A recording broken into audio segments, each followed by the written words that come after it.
नमस्कार साथियों, मैं भूपेंद्र शर्मा एक बार फिर आपके लिए एक नए वीडियो के साथ उपस्थित हुआ हूँ, जिसका नाम है the portrait of A lady collected stories bye Khushwant Singh. तो उम्मीद करता हूँ कि आपको मेरे इससे पहले के वीडियो पसंद आए होंगे और मैंने जो खुशवंत सिंह के बारे में आपको जो नॉलेज दी थी, जो इनका इंट्रोडक्शन दिया था, वो भी पसंद आया होगा। जिन्होंने अब तक मेरे चैनल को सब्सक्राइब ना किया हो, प्लीज़ मेरे चैनल को सब्सक्राइब करिए और मेरे और भी जो वीडियो लिटरेचर के संबंध में है, जो एमपी टेट ग्रेड 1 के लिए है, उनको एक बार अवश्य देखिए। निश्चित ही आपको बहुत अच्छा कंटेंट मिलेगा और आपको पढ़ने में भी अच्छा लगेगा। तो आइए हम अपने स्टोरी को शुरुआत करते हैं। जैसा कि हम सब लोगों को पता है, portrait of a lady Khushwant Singh के द्वारा लिखी हुई एक स्टोरी है और उनके द्वारा कलेक्टेड स्टोरीज का एक ग्रुप है, जिसका नाम भी the portrait of A lady भी है। इसमें 6th नंबर की जो स्टोरी है उसका नाम है the portrait of A lady. तो आइए खुशवंत सिंह से मिल लेते हैं। हमारे खुशवंत सिंह हैं। आइए हम स्टोरी को शुरुआत करते हैं। ये एक फुल स्टोरी है और उनके नोवेल से ली गई है। ये किसी बुक वगैरह जैसे कि एनसीईआरटी के द्वारा बुक छपी है, उसमें थोड़ा सा कटा हुआ है। स्टोरी को पूरी तरह से उन्होंने डिटेल नहीं दिया है और यहाँ पर आपको क्या है, उनके पूरे नॉवल से आपको पूरी स्टोरी हम आपको बताने वाले हैं, उसकी लाइन बाय लाइन डिस्क्रिप्शन करने वाले हैं। तो प्लीज़ ध्यान से सुनिए, समझिए और कमेंट से ये भी बताइए कि आपको वीडियो कैसा लगा, आपको हेल्पफुल रही कि नहीं रही। Thank you. चलिए शुरुआत करते हैं। स्टोरी का नाम है the portrait of a lady. Portrait का मतलब होता है पिक्चर। जो पिक्चर हम दीवार पर लटकाते हैं उसे हम पोर्ट्रेट कहते हैं। यहाँ पे उनकी लेडी के लिए बारे में मानते हैं, लेकिन यहाँ पर वो अपनी दादी माँ का कैरेक्टर को पोर्ट्रेट के रूप में हम सबको बताना चाहते हैं। My grandmother, like everybody's grandmother, was an old woman. She had been old and wrinkled for the 20 years that I had known her. मेरी दादी माँ उन सभी लोगों की दादी माँ की तरह है, बूढ़ी है, महिला है और उनके चेहरे पर पिछले 20 सालों से, मैं जब से उन्हें जानता हूँ तब से उनके चेहरे पर रिंकल पड़े हुए। रिंकल आप लोग जानते ही हैं कि बूढ़े जब कोई व्यक्ति हो जाता है तो उनके चेहरे पर झुर्रियाँ पड़ जाती हैं। हम उन्हीं की बात कर रहे हैं। People said that she had once been young and pretty and had even had a husband. लोग कहते हैं कि वो एक समय में वो बहुत सुंदर थी और उनके एक हस्बैंड भी थे। But that was hard to believe. लेकिन मुझे इस बात पर मुश्किल से यकीन होता है. My grandfather portrait hang above the mantel piece in the drawing room. मेरे ग्रैंडफादर की जो पोर्ट्रेट है वो ड्राइंग रूम के मेंटल पीस से लटकी हुई है. He wore a big turban and loose fitting clothes. तो जिस पिक्चर में जो मेरे दादाजी हैं, उन दादाजी क्या है, एक बड़ी सी टर्बन पहने हुए हैं, यानी कि पगड़ी पहने हुए हैं और लूज फिटिंग क्लोथ्स हैं, उनके ढीले ढाले कपड़े हैं, जैसे कुर्ता पजामा पुराने जमाने में जो चलते थे उन्हीं के बारे में. His long white beard covered the best part of the chest and looked at the least 100 years old. उनकी काफी लंबी बड़ी दाढ़ी है, सफेद दाढ़ी है जो उनके सीने को घेरे हुए है और उनका तस्वीर देखकर ऐसा लगता है कि करीबन वो 100 साल के रहे होंगे. He did not look at the sort of a person who have would have a wife or children. तो उन्हें देखकर ऐसा नहीं लगता कि उनकी एक ही पत्नी होगी या बच्चे होंगे. He looked as if he could only have lots and lots of grandchildren. उनको देखकर ऐसा लगता है कि उनके बहुत सारे बच्चे, बहुत सारे नाती पंती होंगे. As for my grandmothers being young and pretty, the thought was almost revolting. यदि मेरी माँ जो है वो उनको सुंदर यहाँ पे बताया गया है तो मुझे ऐसा लगता है कि ये विचार जो है मुझसे विपरीत है. She often told us of the games she used to play in a child. मेरी दादी माँ हमेशा उन खेलों के बारे में मुझे बताया करती थी जो वो अपने बचपन के समय में खेला करती थी. That seemed quite absurd and undignified on her part, and we treated it like the fables of the prophets we used to tell us. तो जब भी वो चीज़ें कोई बारे में बताती थी तो हमें ऐसा लगता था कि वो जो उनकी जो कहानियाँ हमें बताती हैं वो कहानियाँ तो एक तरह से जिस प्रकार से संत वगैरह किसी कहानी को बताते हैं उसी प्रकार से हम कहानी को सुन लेते थे और कुछ भी नहीं कहते थे। She had always been short and fat and slightly bent. अब लेखक हमारे यहाँ पर अपनी दादी माँ के बारे में वर्णन कर रहे हैं कि मैंने जब से अपनी दादी माँ को देखा है तब से हमेशा से ही मुझे शॉर्ट, फैट और स्लाइटली बेंट थोड़ा झुकी हुई थी। आप सबको पता है कि उम्र हो जाने पर, बूढ़े हो जाने पर वृद्ध माता-पिता झुक जाते हैं। Her face was criss cross of the wrinkles running from everywhere to everywhere. उनके चेहरे पर काफी सारी झाइयां बनी हुई थी जो क्रिस क्रॉस एक स्थान से दूसरे स्थान जाने का कार्य कर रहे थे। No we were certain she had always been as we had known her. नहीं, ऐसा मुझे लगता है कि निश्चित ही वे हमेशा ऐसी ही हैं जब से मैं उन्हें देख रहा हूँ। Old, so terribly old that she could not have grown older and had stayed at the same age of 20 years। बूढ़ी, इतनी बूढ़ी मुझे लगती हैं कि इससे कोई बूढ़ा दूसरा व्यक्ति हो ही नहीं सकता। इतनी बूढ़ी कि जिससे ज़्यादा बूढ़ा कोई हो ही नहीं सकता। और ऐसी स्थिति में मैं उन्हें पिछले 20 सालों से देख रहा हूँ। She could never have pretty. मुझे ऐसा लगता है कि वो कभी हो ही नहीं सकती सुंदर। But she was always beautiful. लेकिन वो हमेशा से ही सुंदर है। अब यहाँ पर थोड़ा सा ध्यान रखना होगा कि she could never have been pretty और but she was always beautiful. Pretty में भी सुंदरता होती है, ब्यूटीफुल का भी मतलब सुंदर होता है। लेकिन लेखक हमें यह बताना चाहता है कि वो शारीरिक रूप से इतनी सुंदर हो या ना हो, लेकिन वो हमेशा से ही मन की सुंदर अवश्य है। She hopped about the house in spotless white. वो हमेशा अपने घर को लिपा पुता रखती हैं जिसमें कोई दाग धब्बे वगैरह ना पड़े हों। One hand restings on her waist to once balance to stoops and the other telling the beads of the her rosary.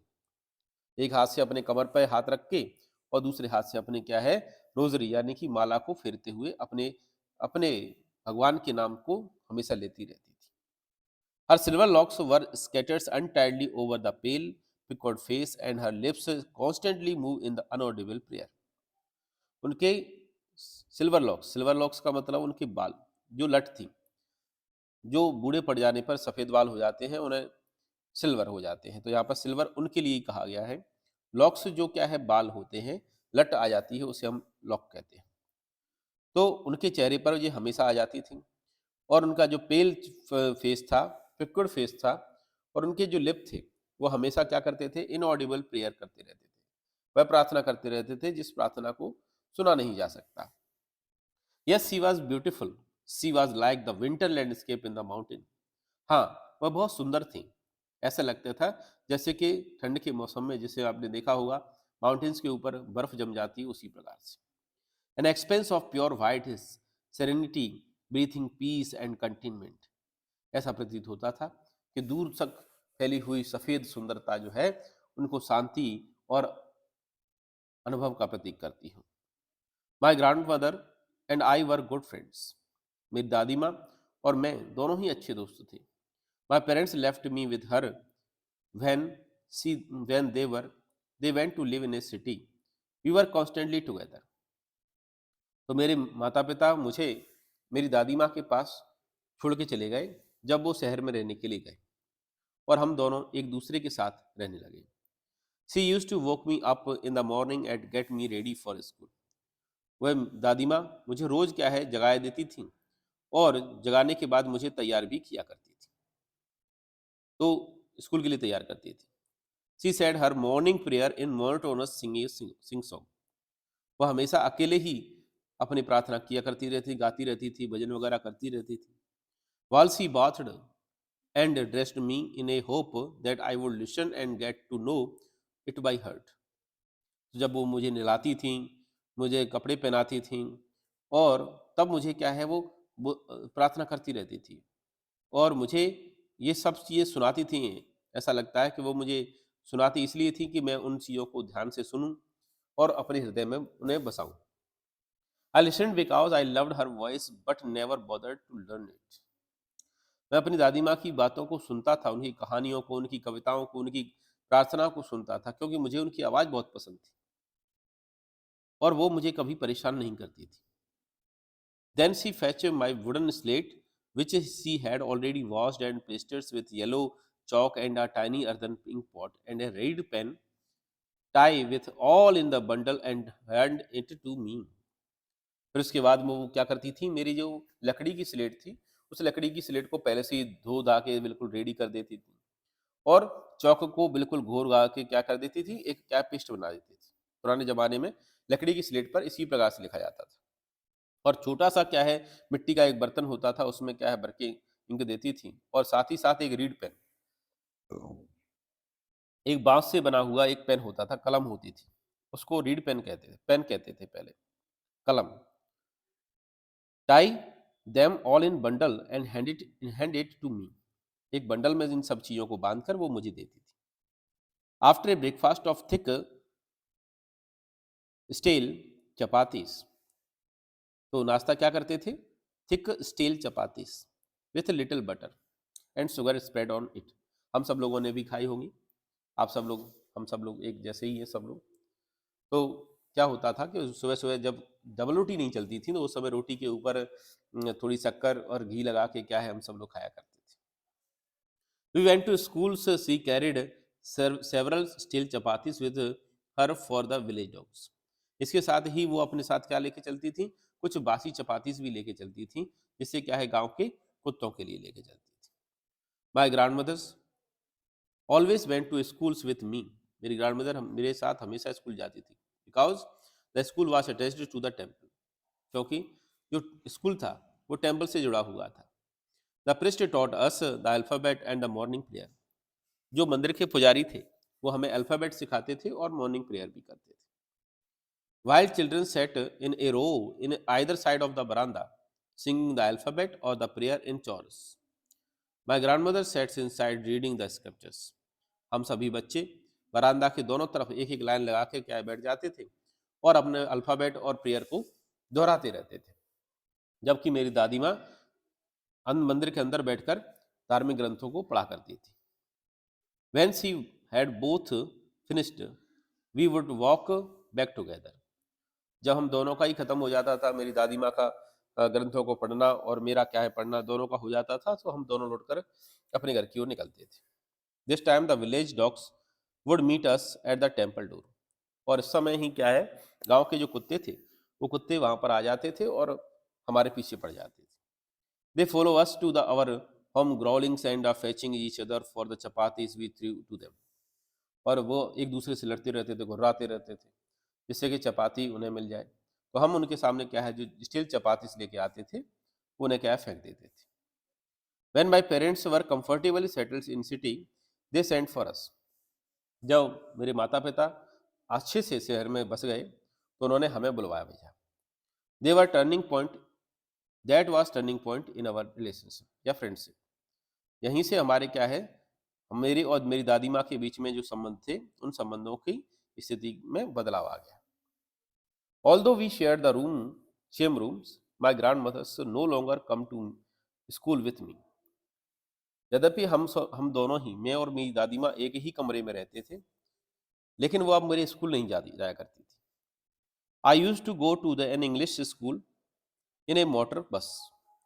मैं एक मोटर बस के द्वारा स्कूल जाया करता था। There were no dogs in the streets and she took to feeding sparrows in the courtyard of our city house. तो कुत्ते नहीं थे तो उन्होंने क्या किया, तो उन्होंने चिड़ियों को क्या है अनाज या खाना डालना शुरू कर दिया। एज द ईयर रोल्स देवर by we saw less to each other. तो साल गुजरती गई, हम दोनों एक दूसरे से बहुत कम देखने लगे। For some times she continue to wake me up and get me ready for school. कुछ समय तक तो वो मुझे नहलाती रही, धुलाती रही, तैयार करती रही, स्कूल के लिए रेडी करती रही। When I come back she would ask me what teacher had taught me. तो जब मैं स्कूल से आता था, कभी कभार वो मुझसे पूछ लेती थी कि टीचर ने मुझे क्या पढ़ाया। I would tell her English words and little things of Western science and learning. The law of gravity, Archimedes principal, the world being round etcetera. तो जब भी वो मुझसे पूछती थी तो मैं उन्हें बताता था कि क्या क्या होता था स्कूल में, वेस्टर्न साइंस के बारे में, लर्निंग के बारे में बताता था, लॉ ऑफ ग्रेविटी के बारे में बताता था, आर्किमिडीज प्रिंसिपल के बारे में बताता था, और ये भी बताता था कि पृथ्वी कैसी है, गोल है। दिस मेड हर अनहैप्पी, इस वजह से वो क्या हो जाती थी, दुखी हो जाती थी बेचारी। She could not help me with my lessons, क्योंकि वो मुझे क्या है, मेरे लेसन्स में मेरी मदद नहीं कर पाती थी।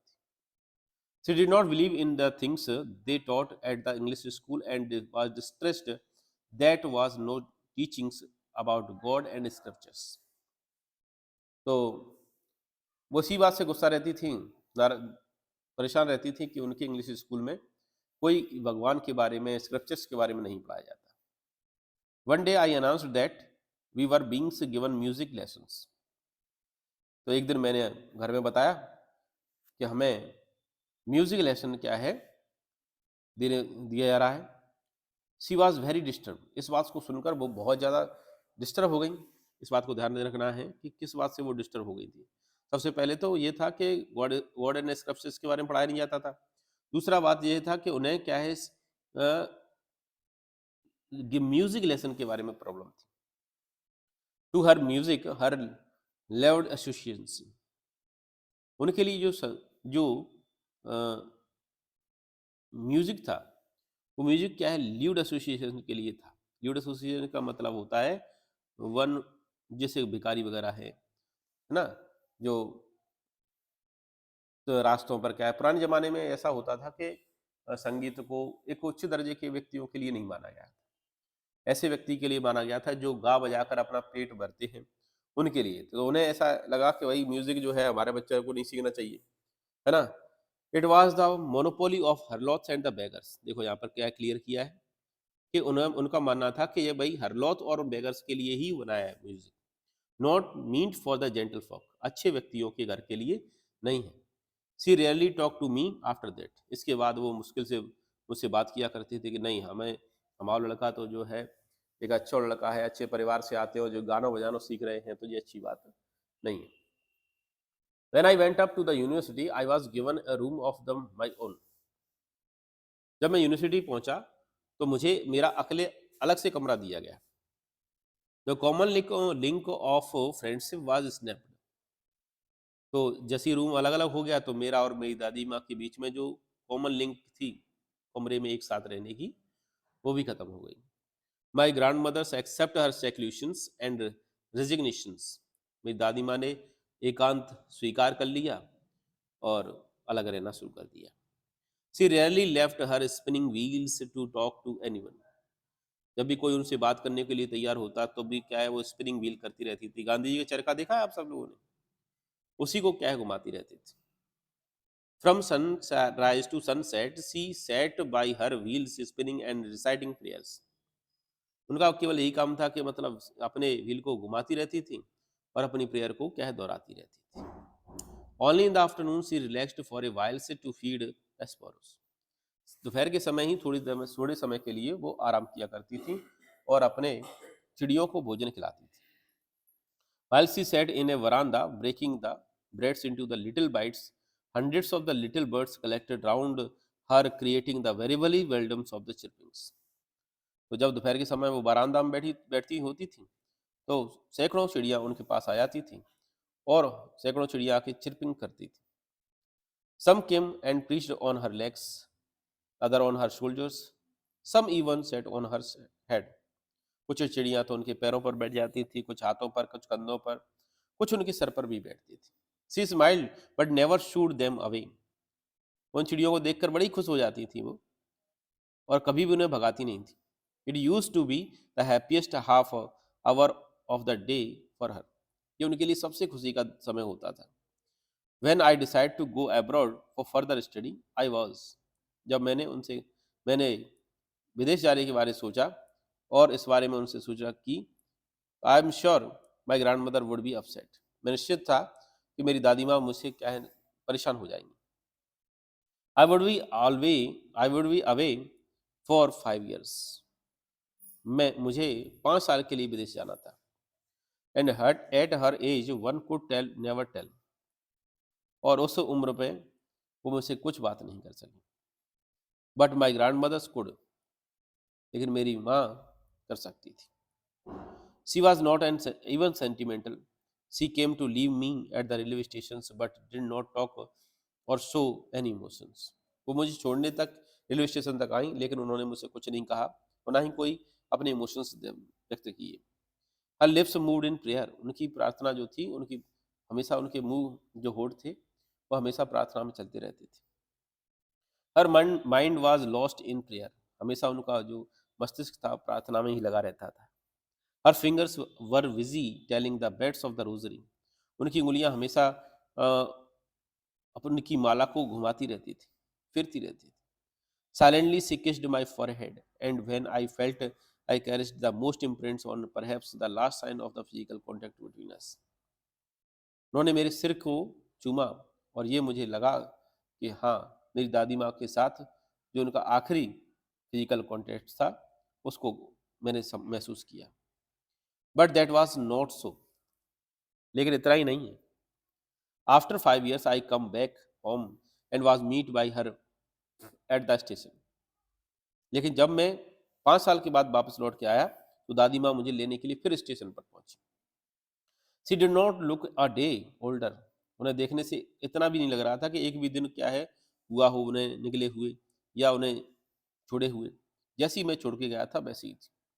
She stills had no time for words, आज भी उनको मेरे लिए शब्द नहीं थे। And while she clasped me at her arms, she could hear I could hear her reciting her prayer. जब उन्होंने मुझे अपने गले लगाया तब भी मैं उनकी प्रार्थना को सुन सकता था।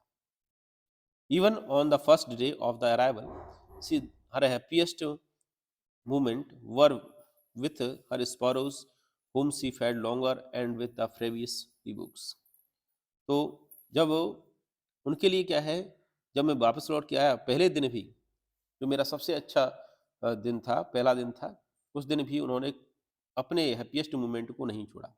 उन्होंने अपनी चिड़ियों को खाना खिलाया, ठीक है। सी फेल्ट डोंगर and with the favourite books, और उनके साथ हमेशा ही की तरह वो व्यस्त रहीं। In the evening a change came over हर, शाम के समय उनके अंदर थोड़ा सा बदलाव हुआ। सी डिड नॉट प्रे, उन्होंने कोई प्रार्थना नहीं की। She collected the women of the neighbourhood, got an old drum and started to sing, उन्होंने आसपास की महिलाओं को एकत्रित किया और उन पुरानी ढोलक उठाई और गाना शुरू कर दिया। For several hours she thumped the singing skin of the dilapidated drums, काफी घंटों तक उन्होंने क्या किया, उस ढोलक को बजाती रही। And saying of the home coming of the warriors, जो होम कमिंग वॉरियर्स होते हैं उनके लिए गाए जाने वाले गीत हैं, उन गीतों को वो दोहराती रहीं, सुनाती रहीं, गाती रहीं। We had to persuade her to stop the and avoiding over straining, हमने भी उनसे कुछ नहीं कहा, उन्हें गाने दिया गया। That was the first time since I had known her that she did not pray, ये पहली बार था जब मैंने उन्हें देखा कि जब उन्होंने कोई प्रार्थना नहीं की। The next morning she was taken ill, it was the mild fevers and the old doctor told us that it would go, अगले ही सुबह वो बीमार पड़ गई, उन्हें हल्का सा बुखार आ गया था। जब डॉक्टर से उन्हें दिखाया गया तो डॉक्टर ने कहा कि अब वो जाने वाली है। But my grandmothers thought differently, लेकिन मेरी दादी माँ कुछ अलग ही सोचती थी। She told us that her end was near, तो दादी माँ ने कहा कि देखो बस अब हमारा अंत आ गया है, अब हमें जाना है। She said that since only a few hours before they close the last chapter of her life she had omitted to pray, she was not going to waste any more times talking to us. अब वो प्रार्थना करना चाहती थी, भगवान से प्रार्थना में जुट गई थी। वो अपने अब वो हमारे साथ बात करके कुछ समय व्यतीत नहीं करना चाहती थी। वी प्रोटेस्ट, हमने विरोध किया कि भाई अब मत प्रार्थना करो, अब तो तुम आराम से क्या है हमसे बात करो आखिरी समय में। But she ignored our protest, लेकिन हमारे विरोध को उन्होंने क्या है नहीं माना। She laid peacefully in beds prayings and telling her beads, और अपने क्या है शांति से लेट गई बिस्तर पे और अपने बेड्स के यानी मोतियों को घुमाने लगी, अपनी प्रार्थना करने लगी। Even before we could suspect her lips stopped moving the rosary fell from her lifeless fingers. जब तक हम कुछ समझ पाते, उनके होठ रुक गए थे और उनके हाथों से, निर्जीव हाथों से उनकी माला छूट गई थी। A peaceful pallor spread on her face and we knew that she was dead. उनके चेहरे पर शांति छा गई थी और हम समझ गए थे कि वो स्वर्ग सिधार चुकी हैं, इस दुनिया को छोड़ के जा चुकी हैं। We lifted her off the beds and, as is customary, laid her on the ground and covered it with a red sword. हाँ भाई, तो जैसा कि हमारे यहाँ रीति रिवाज था, तो हमने उनको उठा के कहाँ पे जमीन पर रखा और उनको लाल शॉर्ट से ढक दिया। पिछली बार एग्जाम में ये आया था कि कैसे कलर की शॉर्ट थी। ठीक है। After a few hours of the morning we left her alone to make arrangements of her funeral. तो कुछ घंटों को मॉर्निंग होने के बाद, दुखी होने के बाद, विलाप करने के बाद, हम सब लोगों ने अकेला छोड़कर उनके फ्यूनरल के अरेंजमेंट के लिए तैयारी में जुट गए। In the evenings we went to her room with a crude stretcher of to take her to the cremated. अब शाम के समय हम सब लोग इकट्ठे हुए उनके कमरे में और उनके स्ट्रेचर से उनको बाहर लेके आए। The sun was settings and had lit her rooms and veranda with a blaze of golden light. सूर्य डूब रहा था और डूबने के साथ साथ जो सूर्य की किरणें थीं वो बरामदा में आ रही थीं और सुनहरा प्रकाश दिखाई दे रहा था। We stopped half way in the courtyard. हम घर के आंगन में आधे पर रुक गए। All over the veranda and in her rooms right up to where she lay dead and stiff wrapped in the red sword, thousands of sparrows had scattered on the floors. तो जब हम उनको आंगन में रखे हुए थे, उसी समय हजारों चिड़ियां आ गई उनके पास और एकत्रित हो गई। There were no chirpings. वो चिड़ियां जो थीं, पक्षी जो थे, वो क्या नहीं कर रहे थे, चिरपिंग नहीं कर रहे थे। We felt sorry for the birds and my mothers fetched some breads for them. हम उनसे उनके दुख दर्द को देखकर बहुत दुखी हुए और इसलिए मेरी माँ क्या है फिर घर अंदर से रोटियां लेके आई, उनके सामने क्या है टुकड़े डाले। She broke it into little crumbs the way grandmother used to do. उसी प्रकार से जैसे कि मेरी दादी माँ किया करती थी, उसी प्रकार से मेरी माँ ने छोटे छोटे टुकड़े करके उनके सामने डाले। The sparrow took no notice of the breads. चिड़ियों ने बिल्कुल भी उन पर ध्यान नहीं दिया, रोटियों पर ध्यान नहीं दिया कि उन्हें खाना है कि नहीं खाना। When we carried my grandmother's corpus off, they flew away quietly. जब हम दादी माँ के मृत शरीर को वहाँ से लेके जा रहे थे, तो वह भी चुपचाप वहाँ से क्या है, उड़ गई। Next morning the sweeper swept the bread crumbs into the dustbin. अगले ही सुबह स्वीपर उन ब्रेड क्रम्स को झाड़कर डस्टबिन में डालकर ले गया। उम्मीद है आप सबको स्टोरी अच्छी तरह से समझ में आई होगी और जो भी क्वेश्चंस इससे बने होंगे मैं अगले वीडियोस में इनके क्वेश्चंस डालूंगा आपको। Thank you. एक बार फिर से मैं सबसे कहना चाहता हूँ, please like, share and subscribe करिए, जिससे मुझे और वीडियो बनाने में सफलता मिल सके। Thank you.